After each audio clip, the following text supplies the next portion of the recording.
Փառք Տիրոջը սիրելի եկեղեցի, եկեք աղոթքով սկսենք։ Ամենակարող Տեր, Դու անում ենք այս հրաշքորվա համար, որ Դու մեզ մեկ տեղ ես հավաքել, օրհնելով Քո սուրբ ներկայության մեջ, Տեր իմ Աստված, հանձնում ենք այսօրվա խոսքը Քո ձեռքերի մեջ, Տեր իմ Աստված, հանձնում ենք մեր սրտերը Քո ձեռքերի մեջ, որպես պարարտ թող, որպեսզի Քո խոսքը մտնի մեր սրտերը եւ մարմին դառնա։ Փառք ու գոհություն Քեզ Տեր իմ Աստված։ Շնորհակալ ենք Հայր, Որդու եւ Սուրբ Հոգի։ Հալելույա։ Ամեն։ Փառք Տիրոջը սիրելի եկեղեցի։ Այսօրվա թեման է եկեղեցու մասին ենք խոսելու։ Մեր աստվածաշնչյան դպրոցի թեմաներն է, ով ասեց ընտրի մի հատ թեմա տեղից։ Խոսենք եկեղեցու մասին։ Իրեք, երբ որ ես ապաշխարեցի, հասկացա, որ Աստված կա, ես մտածեցի, եթե Աստված կա, ուրեմն պետք է լինի Աստծո ժողովուրդ։ Աստված պետք է ունենա իր մարդիկ, որոնք հավաքվում են մեկտեղ, Աստծո անունով են քայլում եւ սկսեցի փնտրել Աստծո ժողովրդին, որովհետեւ շատ հավատքներ կա, շատ եկեղեցիներ կա, ավանդական եկեղեցիներ։ Նախ գնացի ավանդական եկեղեցի ու ճիշտ ասած չտեսա այդ շփումը, այդ մարդկանց հավաքույթը, որոնց մեջ կա Աստված։ Տեր Հիսուս ասում է, ձեր միջից սիրուց կերևա, որ դուք իմ զավակներն եք։ Հենց այդ սերն էի ման գալիս ես ու գտա հենց ավետարանական եկեղեցում, մեր եկեղեցում, այն ժամանակ դեռ տնային եկեղեցի էր, հավաքվում էինք ու Աստծո խոսքն էինք քննարկում, դեռ եկեղեցի որպես այդպեսի մեծ չկար, բայց Տերը ասում է, որտեղ հավաքվում են իմ անունով, ես այնտեղ եմ։ Ես տեսա այդ սերը, այդ քաղցրությունը, միտեղ, որտեղ որ Աստծո խոսքն է խոսվում, որտեղ ոչ միայն խոսվում է, այլ կատարվում է այդ խոսքը։ Ու դա ինձ հենց պահեց այս եկեղեցի մեջ։ Մատթեոս 16:18-ում Տերը ասում է Պետրոսին. դու քար ես, որի վրա, այս վեմի վրա ես պիտի շինեմ իմ եկեղեցին եւ դժոխքի դռները այն չեն հաղթի։ Տերն է իր եկեղեցին շինողը։ Մարդը ինքն իրենից ոչ մի բան չի կարող անի, ոչ մեկ չի կարող ասի, ես եկեղեցի սարքեցի, խոսքը կենդանի եկեղեցու մասին է։ Տերն է կառուցում իր եկեղեցին, Տերն է բերում մարդկանց, գրվածափրկվածներին նա բերում էր եկեղեցի։ Եվ Տիրոջ եկեղեցին դժոխքի դռները չեն հաղթի, որովհետև Տերը ասեց, ես եմ հարությունը եւ կյանքը։ Նրա մեջ է կյանքը եւ նա իշխանություն ունի մեզ հավիտենական կյանք տալու։ Եվ դժոխքը իշխանություն չունի մեր վրա, եթե մենք գնված ենք Տիրոջ արյունով։ Տերն է եկեղեցու հիմքը, եկեղեցու գլուխը եւ եկեղեցու անկյունակարը։ Մենք որպես կենդանի քարեր կարող ենք լինել այդ եկեղեցու մասը։ Ինչպես Պետրոսին որպես հիմնական քար վերցրեց եւ նրա վրա կառուցեց եկեղեցին։ Գիտեք, մենք որպես քարեր եկեղեցու մի մասն ենք կազմում։ Շինության քարերը պահում են, որ ցուրտը չմտնի եկեղեցի, չէ՞, շինության մեջ։ Նաեւ պահում են, որ եկեղեցու ջերմությունը դուրս չգա մեջից։ Քարը ունի իր դերը շինության մեջ։ Եվ նաև քարը իր վրա վերցնում է ծանրություն։ Ինչքան քարը հիմքում է գտնվում, այդքան մեծ ծանրություն է գալիս իր վրա։ Ինչքան վերևի բարձր քարը, այդքան նագրուսկեն իր վրա քիչ է։ Դրա համար Պետրոսին որպես հզոր մեկի Տերը ամենատակը դրեց, ծանրություն վերցնող։ Եթե դու ծառայող ես հավատարիմ, խոնար ու հզոր, կարաս մեծ ծանրություն վերցնես, շատ հոգատարություն վերցնես քո վրա։ որպեսզի քո միջոցով շատ մարդիկ Աստծո խոսք լսեն, քո միջոցով կերակրվեն, դու հոգատար մեկը լինես եկեղեցու մեջ։ Եփեսացի 2-րդ գլուխ 19 խոսքից կկարդանք։ Ուրեմն այսուհետ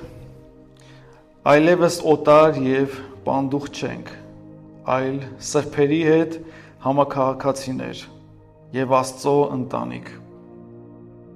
Քանի որ առաջ օտար էինք, հեթանոս էինք, Տերը մեզ ողորմած մեծ սիրով եւ դարձանք նրա ընտանիքը, կառուցված առաքյալների ու մարգարեների հիմքի վրա։ Ինչի մարգարեների, որովհետեւ առաջ հին ուխտը մարգարեների հիմքն էր, նրանք էին Աստծո խոսքը բերում եւ առաքյալների, որոնց միջոցով քարոզվեց Աստվածաշունչը։ Քրիստոս ինքը գլխավոր անկյունակարը լինելով, ում մեջ բոլոր կառույցը միասին հարմարված աճում է, որ լինի սուրբ տաճար Տիրոջով։ Նրա մեջ դուք էլ միասին կառուցվում եք որպես Աստծո բնակարան հոգու միջոցով։ Մենք նրա մեջ ենք աճում, որպես նրա մարմնի մի մաս։ Եկեղեցին նրա մարմնի մի մասն է եւ մենք սնվում ենք Տեր Հիսուս Քրիստոսից։ Ասում եմ, միտեղ հոդերով, հոդակապերով մի որպես օրգանիզմ, մի մարմին Տիրոջ։ Այսինքն չի կարող մարմնի մի մասը առանձին լինի եւ սնվի Տիրոջից, որովհետեւ Տերն է գլուխը եւ իր հետ կապված է հոդերով, հոդակապերով, արյունատար անոթներով, ոչ մի մարմին չի կարող առանձին լինի Տիրոջից։ Կան մարդիկ, որ կգան եկեղեցի եւ ինչ-ինչ պատճառներով կգնան եկեղեցուց։ Գնան ուրիշ եկեղեցի, այնտեղ էլ դուրս չի գա, գնան մի երրորդ եկեղեցի, այնտեղ էլ դուրս չի գա, կորոշեն, որ պարտադիր չի գնաս եկեղեցի, կարաս առանց գնալու էլ հավատաս, կամ գնաս նենց եկեղեցի, որտեղ քեզ չեն հանդիմանի։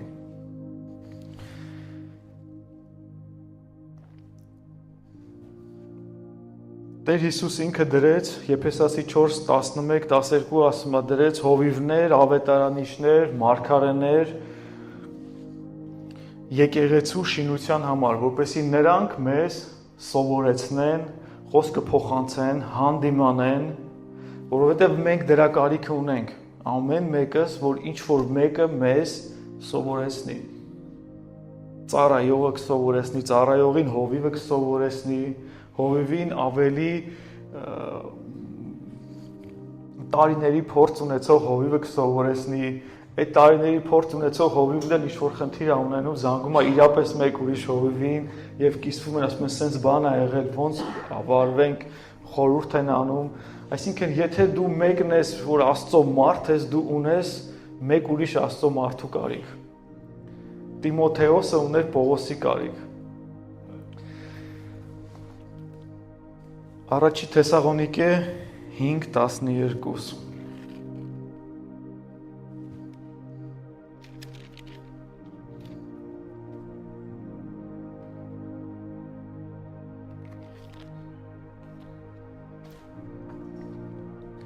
Աղաչում եմ ձեզ եղբայրներ,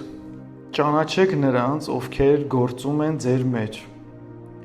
եւ Տիրոջ առջև պատասխանատու են ձեր համար եւ ուսուցանում են ձեզ։ Մեծ սիրով գնահատեք նրանց իրենց ծառայության համար, միմյանց հետ խաղաղությամբ ապրեք։ Եվ Տիրոջ առջև ասում պատասխանատու են նրանք ձեզ համար եւ ուսուցանում են ձեզ։ Մարդիկ, որոնց ձեզ ուսուցանում են, ձեր հովիվն է, ձեր հոգևոր առաջնորդն է, ձեր հոգաբարձունն է, ինքը իր վրա պատասխանատվություն է դրված, որովհետեւ Աստված քեզ հանձնել է իր ձեռքը, որպեսզի ինքը խնամք տանի։ Աստված իրանից պահանջելու է, ասել է, այս մարդուն տվեցի քեզ, դու խնամք չտարեցիր, այս մարդը հեռացավ։ Այսինքն, եթե դու հոգևոր մեկն ես, Աստծո զավակն ես, քեզ մեկը պետք է, որ խնամք տանի, որից էլ Աստված կպահանջի, եւ դու էլ կդառնաս մեկը, որ ունենաս արդեն հոգևոր վիճակ, որ կարաս ինչ-որ մեկի մասին հոգ տանես, ինչ-որ մեկին պատմես Քրիստոսի մասին։ Ասում եմ, երբ հիվանդ է կանչեք երեսներից մեկին, Հակոբոս 5:14, այսինքն դու ունես քո հոգևոր առաջնորդի կարիքը, դու առանձին մեկը չես կարող լինել, դու եկեղեցու անդամ պետք է լինես, որպեսզի նա քեզ օրհնի, մկրտի քո ամուսնությունը, որպես եկեղեցու անդամ։ Դու չես կարող լինես ոչ մի եկեղեցու անդամ եւ քո ամուսնությունը օրհնեն եւ Աստված ընդունի այդ օրհնությունը։ Դու չես կարող հյուր լինես պրոստը ու գիտես, որ դու անդամ ես մարմնի մաս ես։ Առաջի Պետրոս 2-րդ գլուխ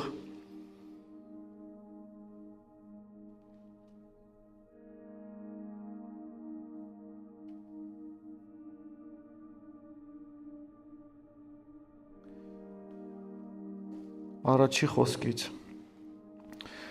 Ուրեմն մի կողմ թողնելով բոլոր տեսակի չարությունն ու խաբեությունը, կեղծավորությունը, նախանձն ու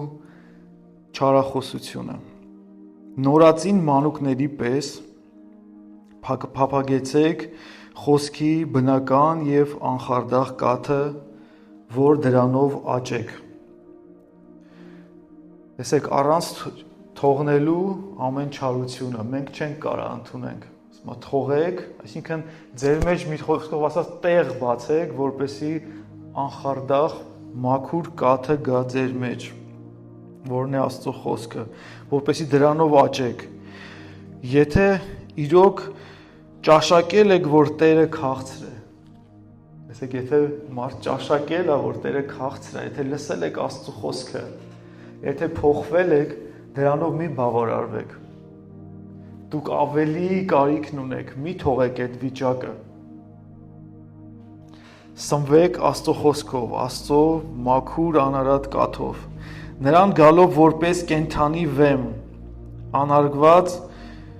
եթե իրոք ճաշակել եք, նրան գալով որպես կենդանի վեմի, անարգված մարդկանց կողմից, բայց Աստծո կողմից ընտրված եւ թանկագին։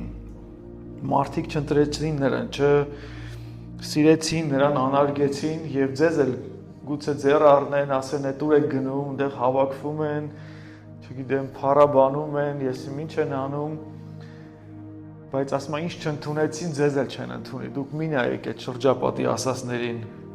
այլ ինձ նայեք եւ եկեք իմ հետևից։ Դուք նույնպես որպես կենդանի քարեր կառուցվում եք հոգեվոր մի տաճար, մի սուրբ քահանայություն, Հիսուս Քրիստոսի միջոցով Աստծուն ընդունելի հոգևոր պատարակներ մատուցելու համար։ Ամեն։ Դուք նույնպես որպես կենդանի քարեր, մենք կենդանի քարեր ենք, նոր խոսեցինք դրա մասին, եւ Տերը մեզ ընտրել է, որպեսզի իր եկեղեցու, իր կենդանի եկեղեցու մի մասը դառնանք։ Որովհետեւ գրքում էլ կա. Ահա Սիոնում մի անկյունակար եմ դնում, ընտրված, թանկագին, եւ ով նրան հավատա, երբեք չպիտի ամաչի։ Ամեն։ Որովհետեւ նա հավատարիմ է։ Ուստի ձեզ հավատացյալներիդ համար նա թանկագին է, իսկ անհավատների համար այն քարը, որը շինողները անարգեցին, դարձավ անկյան գլուխ։ Եվ ասում է, ում վրա որ ընկնի կճզմի այդ քարը, եւ ով ընկնի այդ քարի վրա կճզմվի, կտոր կլինի։ Որովհետեւ նա է անկյան գլուխը, նրան է տրված ողջ իշխանությունը, կամ մենք կլինենք նրա մի մասը, եկեղեցու մի քարը կլինենք, կամ նա կգա դատաստանով մեր վրա եւ ասում է կճզմվես, չես դիմանա այդ զորությանը։ Եվ գլորման վեմ, գայթակղության քար, նրանց համար, որ խոսքին չհնազանդվեցին, գայթակղվում են, ինչպես ինչի համար էլ հենց սահմանված են։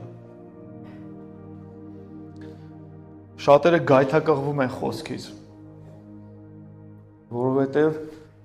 իրանք իրանց ձևով են պաշտում Աստծուն, իրանց պատկերացրած հավատքն ունեն, իրանք են ստեղծում իրանց Աստծուն։ Երբ որ խոսքը գալիս է, գայթակղվում են, չեն կարող խոնարհվեն, իրանց հպարտությունը թույլ չի տալիս մարդու, որ ինքը խոնարհվի Աստծո խոսքի առաջ եւ կատարի ամբողջ խոսքը։ Ամբողջ խոսքը իհարկե ոչ մեկ չի կարա, բայց երբ որ դու ամեն բան անում ես, որ խոնարհվես, ամեն ժամանակ, երբ որ ընտրության առաջ ես կանգնում, խոսքը գալիս է քեզ օգնության եւ դու ուզում ես քո արածը անես, բայց անում ես այն, որ քո խոսքն է, որ Աստծո խոսքն է, այսինքն քո մարմնի ցանկությանը դեմ ես գնում։ Դրանով դու քեզ խոնարհացնում ես։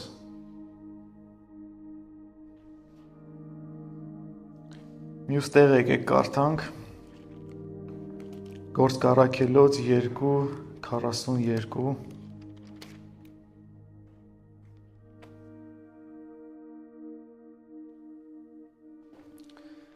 Այստեղ առաջի դարի եկեղեցու մասին է, եւ նրանք հաստատուն շարունակում էին առաքյալների ուսմունքի, հաղորդակցության եւ հաց կտրելու ու աղոթքի մեջ։ Նրանք հավատարիմ առաքյալների տված ուսմունքը, որ Քրիստոսից էր փոխանցվել, հավատարիմ նրանք մնում էին այդ խոսքի մեջ, միմյանց հետ հաց էին կիսում եւ աղոթքի մեջ էին։ Ահա եկեղեցին ինչով զբաղված առաջի դարի խոսքի մեջ, միմյանց հետ աղոթքի մեջ, հաց կիսելու մեջ, այսինքն մի ընտանիք էր։ Մեր եկեղեցու նման եւ ամեն մարդու վրա վախ ընկավ եւ առաքյալների ձեռքով շատ հրաշքներ ու նշաններ էին գործում։ Երբ որ մենք հրաշքներ ենք տեսնում, մի տեսակ սթափվում ենք։ Մեր մեջ վախ է գալիս, որ Աստված, Աստծո ներկայությունը մեր հետ է։ Այդ վախը մեզ շատ է պետք։ Շատ ժամանակ մենք, երբ որ մեղք ենք գործում, Աստծո վախն է մեզ գալի օգնության։ Գիտենք, որ Տեր Աստված ինքը պատժում է, ինքը հանդիմանում է, ինքը չի համակերպվում մեղքի հետ։ Ոնց որ մեր երեխեքն են, որ մի բան անում են, մտածում են պապան կջղայնանա ու այդ իրանց օգնում է։ Եթե օգնում է իհարկե։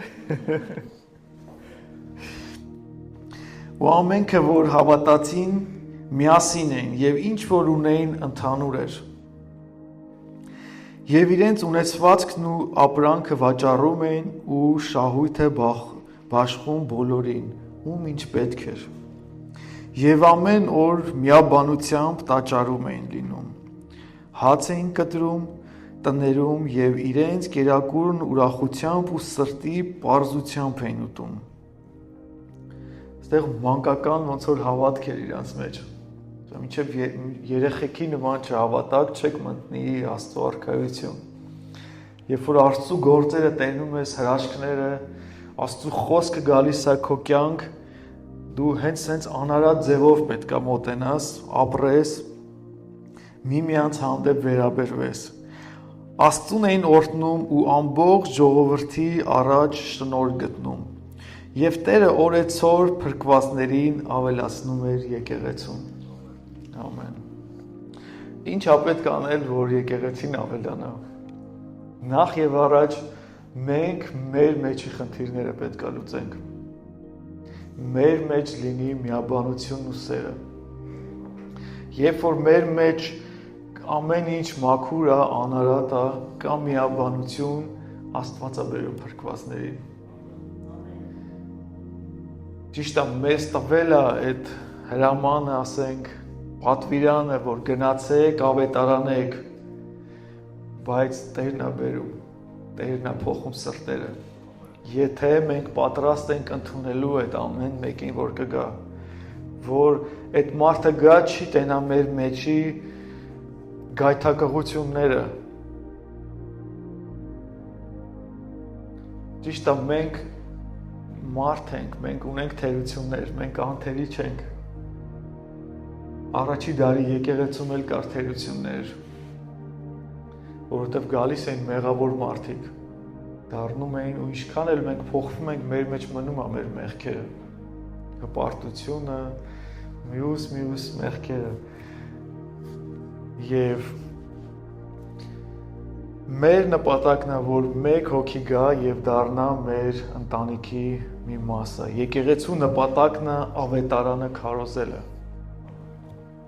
Որովհետեւ մեկն էլ քարոզեց, որ մենք փոխվենք, մենք դառնանք այս եկեղեցու մի մասը։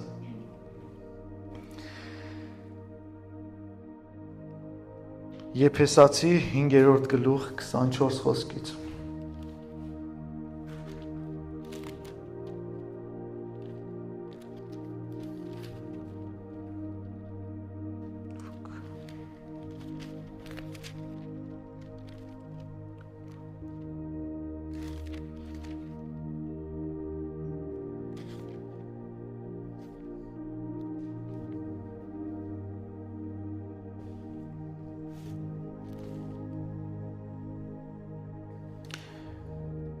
Տերը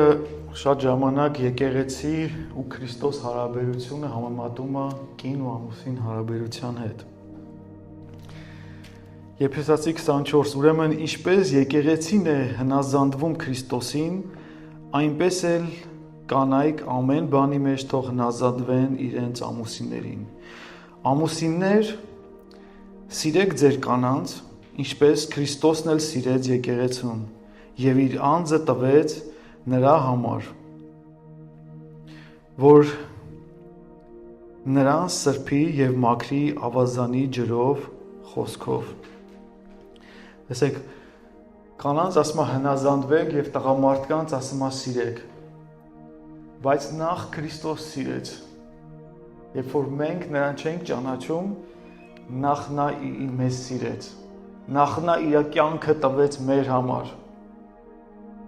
Եվ մենք տեսնելով այդ սերը, այդ զոհողությունը, մենք խոնարհվեցինք նրա առաջ։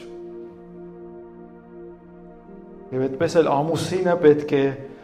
սիրի նախ իր կնոջը եւ կինն էլ պետք է խոնարհվի։ Ասում է, որ նրան սրբի եւ մաքրի ավազանի ջրով խոսքով։ Տերը մեզ, երբ որ մենք գալիս ենք, լվանում է մեզ իր խոսքով, ոնց որ ջրի պես, ոնց որ մարդը կեղտոտ մտնում է ջրի մեջ ու մաքրվում է, տենց էլ Աստված մեզ մաքրում ամեն կեղտերից, որով մենք գալիս ենք Տիրոջ առաջ ապաշխարելով, որպեսզի այն իր առջև ներկայացնի որպես փառավոր եկեղեցի, առանց արատի, խորշումի կամ այլ թերության, այլ սուրբ եւ անարատ լինի։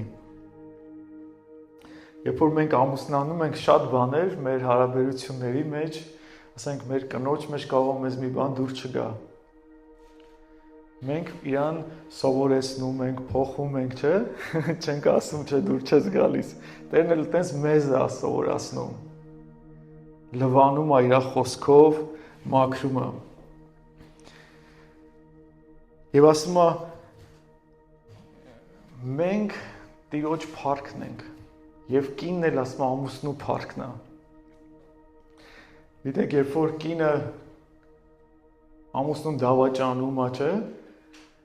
մարդը ամոթով է մնում, գլուխը կախ է մնում։ Երբ որ եկեղեցին սխալ ճանապարհի վրա է գնում, մենք ոնց որ ամաչեցնենք Տիրոջը, որ մենք իր եկեղեցին ենք։ Դրա համար ասում է եկեղեցին նրա փառքն է, մենք պետք է անարատ լինենք, մաքրված նրա խոսքով, որպեսզի մեզ տեսնելով ասեն սա Քրիստոսի եկեղեցին է, Քրիստոս կա, որովհետև սա է իր եկեղեցին, փաստում է, որ Աստված կա ու կա Աստծո ժողովուրդ։ Հայտնություն 3-րդ գլուխ կա, բացենք 14 խոսքից։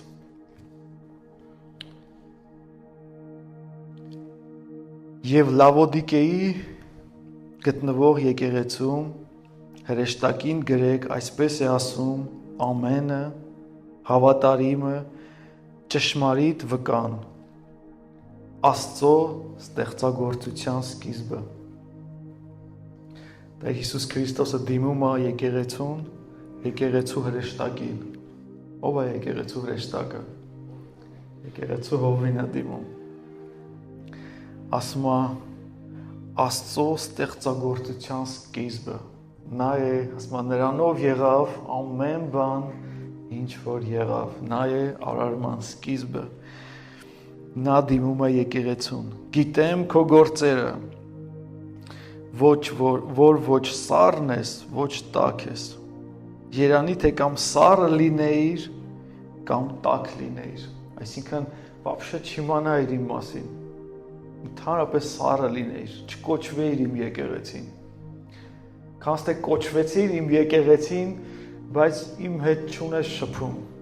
իմ հետ չունես հարաբերություն, իմ կարիքը չունես, իմ մեջ ես, բայց իմ կարիքը չունես։ Մի տեսակ հիվանդ օրգան ես դու, չէ՞, մարմնի մեջ ենք, չէ՞ մենք։ Քրիստոսի մի մարմինն ենք, բայց առողջ չենք։ Բայց քանի որ դու գաղջ ես, ոչ տաք ես, ոչ էլ սառը, ես քեզ դուրս պիտի փսխեմ իմ բերանից։ Տերը երբեք չի հանդուրժի, որ իր եկեղեցու մեջ, իր մարմնի մեջ լինի հիվանդ, թերի, ոչ սառը, ոչ տաք, ոչ Քրիստոսին ես, ոչ Քրիստոսինը չես։ Եթե ընտրել ես Քրիստոսին, քո որոշման մեջ պետք է հաստատուն լինես։ Պետք է առաջնորդվես Քրիստոսով, ապրես Քրիստոսով, սնվես Քրիստոսով, քո առանձին կյանքը չունենաս Քրիստոսից դուրս, բայց Քրիստոսի մեջ։ Քանի որ ասում ես, թե հարուստ եմ, ունեցվածքով բարգավաճ, եւ ոչ մի բանի կարիք չունեմ, եւ չգիտես, թե դու խեղճ ես, թշվառական ես եւ աղքատ, կույր եւ մերկ։ Շատ ժամանակ մենք մեզ կողքից թվում է, թե շատ ուժեղ հավատացյալ է, ինքը Աստծո խոսքն է քարոզում, հրաշքներ է լինում իր միջոցով, ինքը հարուստ է, ունեցվածքով, բայց ասում է կույր ես, խեղճ ես, քանի որ ինձ չունես։ Ասում է ով ինձ ունի ամեն բան, ով ինձ չունի, ոչինչ չունի։ Եթե կողքից կթվա, թե դու շատ լավն ես ամեն ինչով, բայց մեջից փտած ես, մեջից Աստծով չես ապրում, Տերը քեզ մի օր փսխելու է, որովհետև դու չես կարող լինես մարմնի մի մաս։ Քեզ խորհուրդ եմ տալիս ինձնից կրակի մեջ փորձված ոսկի ծախու առ, որը Աստծո խոսքն է, որ անարատ է, որը գալիս է հանդիմանում է, փոխում է մեզ, որպեսի հարստանաս եւ ջերմակ հանդերձանք, որ հագնես,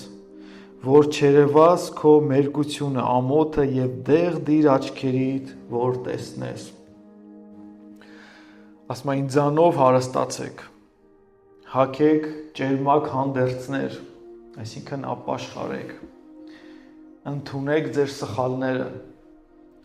ընդունեք եւ ապաշխարեք, դեղ դիր աչքերիդ, որ տեսնես, քանի որ կույր ես, չես տեսնում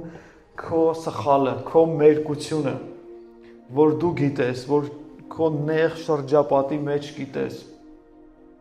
այն մարդիկ գիտեն ում հանդեպ դու վատ ես վարվում, ասում է դեղ դիր քո աչքերին, որ տեսնես, որ առողջ հավատացյալ լինես, որ Տերը բժշկի քեզ,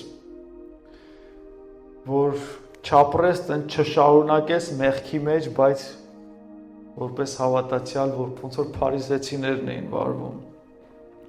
Ես ում որ սիրում եմ, հանդիմանում եմ ու խրատում եմ, ուստի նախանձախնդիր եղիր եւ ապաշխարիր։ Եթե խոսքը հասնում է քեզ,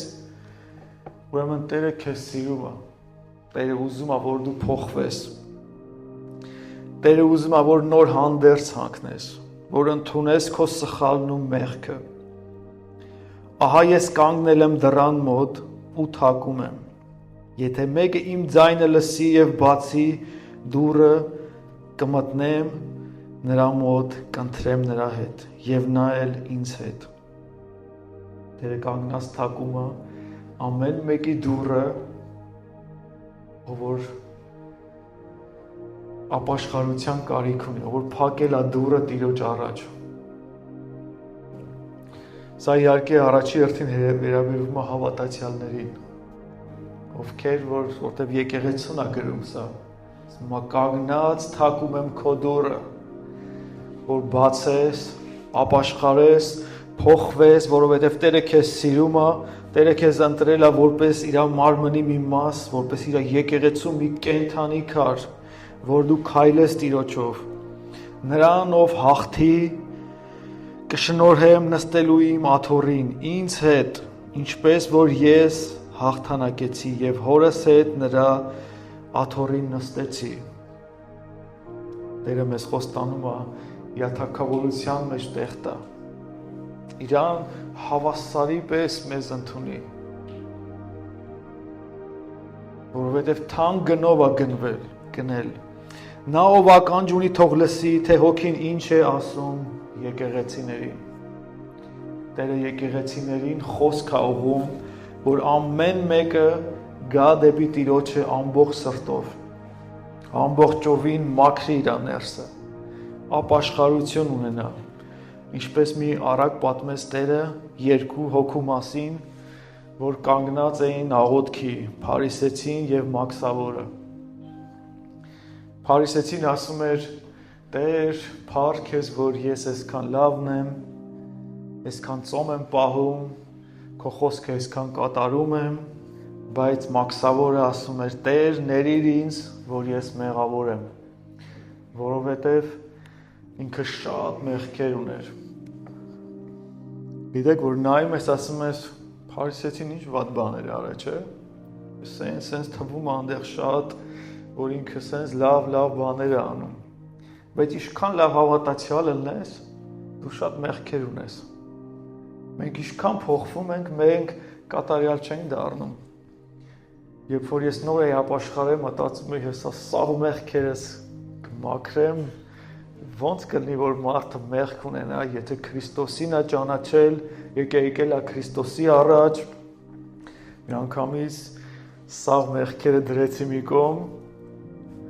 ու գնացի զոր առաջ ու ինչքան կարդում էի, հասկանում էի մեջ ինչքան շատ մեղքեր կա։ Նորից էի սկսում մաքրել ու ինչքան մաքրում եմ, հասկանում եմ ավելի շատ մեղքեր կա։ Որովհետև մեր մեջի հպարտությունը, չարությունը, կեղծավորությունը,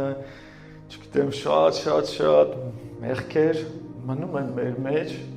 փոքր չափով, բայց մնում են ու շատ ժամանակ հենց մենք թուլանում ենք խոսքից, իրանք դուրս են գալիս։ Ու այդ պայքարը մեր մեջ է ու խոսքն է, որ մեզ լվանում է։ Ու մենք եկեղեցի որպես ինչքան շատ խոսքը լսենք, ինչքան շատ մեկտեղ հավաքվենք, մեկը մեկի հետ շփվենք, այդքան ավելի շատ է մեր մեջի մեղքը ոնց որ ճնշվում, հա, ասենք ասենք։ Աստծո խոսքը զորանում է, մեղքը փոքրանում է։ Եվ դա է իր մեղքը, որ փոխանակ ինքը ասեր Տեր ների մեզ էս մեղքերը։ Ոչ թե մենք կանգնենք, ասենք Տեր փառք քեզ, ես քո եկեղեցու անդամն եմ, ես սենց լավն եմ, ես սենց աղոթք եմ անում, Կիրակի եկեղեցի եմ գնում եմ տնային եկեղեցի, բայց ասում եմ նրա աղոթքը լսեց, որ շատ մեղքեր ուներ ու ասում էր Տեր ների ինձ, Տեր ես մեղավոր եմ, Տեր ես այսօր սենց սխալ արեցի, ես այսօր ջղայնացա, ես չներեցի, իմ մեջ ինչ մարդուն չեմ կարող ներեմ, Տեր ների ինձ, Տեր ուժ տուր ինձ, որ ես կարողանամ ներեմ, ես չեմ կարող լինեմ քո մասը առանց ինչ-որ մեկի ներելու, առանց ինչ-որ մեկի հանդեպ ունենալ չարություն, ես չեմ կարող, Տեր սովորացրու ինձ, որ չգա մի օր Տերը քեզ հեռացնի այդ մարմնից։